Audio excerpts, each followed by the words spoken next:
Hello dear student, welcome. तो tension नहीं लेने का, अब जुडिस भी बना दिया और सम भी सॉल्व कर दिया तुम्हारे लिए, ठीक है। तो अभी पेपर में ना सबसे पहली बात तो ना ट्रू और फॉल्स और मैच द फॉलोइंग में आता है। मैच द फॉलोइंग आता है पूरा दिमाग की हटती है, ओके। तो अच्छे से ट्राई करते हैं। तो ट्रू और फॉल्स डिस्कस करता हूँ, एक एक चीज़ सुनना है बारीक से, तब जाके समझ में आएगा, ठीक है। तो क्या बोला है, LLP books of account are maintain only on accrual basis. तो ये फॉल्स है, एक्रूअल बेसिस पे नहीं होता है, रिसीव बेसिस पे भी होता है, ठीक है। तो ये स्टेटमेंट फॉल्स है।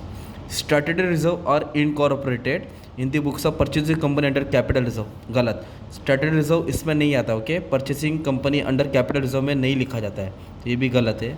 In partial underwriting only 2% can underwrite the issue. False, दो नहीं, दो से ज़्यादा भी तो हो सकता है ना यार। Company can not become a member of LLP। False, company भी LLP का मेंबर बन सकता है by acquiring shares, okay. Purchase consideration is the amount payable to equity share holders, preference holders and debenture holder. तो पर क्या बोला है, परचेस अमाउंट पेबल किसको, इन लोग को है। फॉल्स, इन लोग को नहीं पे कर सकता है, जो कंपनी खरीदती है उसको देना पड़ता है, ठीक है। Unmark application are known as direct application. हाँ, अनमार्क मतलब होता है डायरेक्ट एप्लीकेशन, जब इस पर टाइम लगना बाकी है। Unpaid call are to be included in the under assets in statement of affair. जो भी कॉल का पैसा नहीं है वो किस में आना है, किस में इंक्लूड होता है, स्टेटमेंट ऑफ अफेयर में होता है, सही बात है, लिक्विडेशन में आता है। In amalgamation payment to preference holders, किसको पेमेंट किया अपन ने, प्रेफरेंस, अरे सॉरी कैमरा घूम गया, सॉरी हाथ लग गया। In amalgamation payment to preference holder for unpaid dividend is to be included in purchase consideration. Yes, include होना पड़ता है। Liquidator is not entitle to claim remuneration on cash balance unless otherwise given. सही बात है, उसको commission किस पे मिलेगा, जितना एसेट्स रियलाइज किया है, कैश पे नहीं मिलता, ओके। सही बोला है। Exchange rate is the proportion between two currency, okay. Home currency foreign currency का प्रोपोर्शन होता है, okay. Designated partner like director of the company, yes हक की बात है, वो LLP का डायरेक्टर के जैसे ही होता है। डिस्काउंट ऑन शेयर, जो भी फिक्टिशियस एसेट होता है, ये एग्जांपल है एक्यूमुलेटेड लॉस का, यस ये भी एग्जांपल है एक्यूमुलेटेड लॉस का। जैसे आपने सम सॉल्व किया रहेगा ना तो और अच्छे से आ जाएगा, राइट। अभी मैथ्स ऑफ फॉलोइंग एकदम घुमा फिरा क्या दिया ले बच्चे लोग, आओ अच्छे से सॉल्व करा दो, ठीक है। अब सबसे पहले क्या दिया, देखो अब्जॉर्प्शन दिया, ठीक है।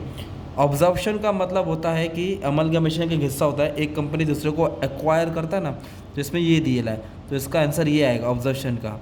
इधर वन लिख देता हूँ, वन और मोर लिक्विडेशन नो फॉर्मेशन। एक कंपनी लिक्विड होती है, कोई नया कंपनी बनता नहीं है इसमें, ठीक है। अभी नेक्स्ट क्या बोला है, अनमार्क एप्लीकेशन, ओके। तो अनमार्क एप्लीकेशन क्या होता है, वो एप्लीकेशन होता है जिसमें विदाउट एनी सील और स्टैम्प, मतलब इस पर किसी का स्टैम्प नहीं रहता अंडर राइटर का, ओके। इसको अनमार्क एप्लीकेशन बोलते हैं। फिर बोला है नॉन मॉनिटरी आइटम। तो नॉन मॉनिटरी आइटम का मतलब क्या होता है, जो कैश में कन्वर्ट नहीं कर सकते। तो कैश में किसको कन्वर्ट नहीं कर सकते, स्टॉक को, okay. Non monetary item, monetary रहता तो इधर कैश दिया रहता, ठीक है। और कैपिटल रिजर्व, ओके। तो कैपिटल रिजर्व क्या होता है, excess of net asset over net asset taken over, तो ये होता है कैपिटल रिजर्व। और गुडविल आता तो ये एक्सेस नहीं होता, लेस होता, ठीक है, कम होता। रजिस्ट्रेशन ऑफ LLP है ना, तो जो भी रजिस्ट्रेशन है LLP का वो किस में होता है, अंडर LLP एक्ट 2008। ऐसा घुमा फिरा के दिया मैच यार, पूरा ध्यान देना पड़ेगा।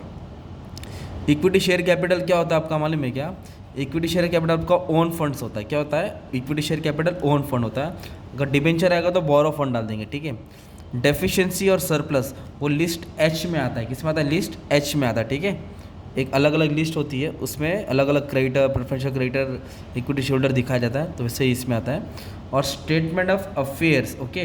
तो स्टेटमेंट ऑफ अफेयर किसको सबमिट किया जाता है, लिक्विडेटर को सबमिट किया जाता है। किसको, जो हिसाब किताब बनाता है ना उसको सबमिट किया जाता है, उसको बोलते हैं लिक्विडेटर।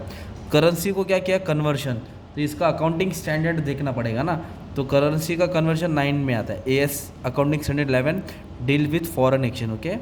अमलगमेशन एडजस्टमेंट रिजर्व, जो भी अमलगमेशन एडजस्टमेंट रिजर्व है वो reserve in the balance sheet of the purchasing company में आता है, ठीक है। ये 10 नंबर का ये आंसर था।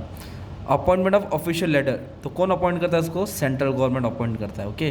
तो 11 का ये था, क्या नाम, हाँ ये इधर 11 लिख दिया, ठीक है। और परचेस कंसिडरेशन का एक मेथड का नाम दिया नेट एसेट मेथड। तो ऐसा तुमको मैथ्स ऑफ फॉलोइंग घुमा फिरा के देखना पड़ेगा, अच्छे से स्क्रीनशॉट ले लो और तुम लोग इसके सामने वो वाला लिख देना आंसर, तो अच्छे से तुम्हारा काम हो जाएगा, ठीक है। तो thank you very much, all the best for your exam. बाकी सब अपलोड कर दिया है।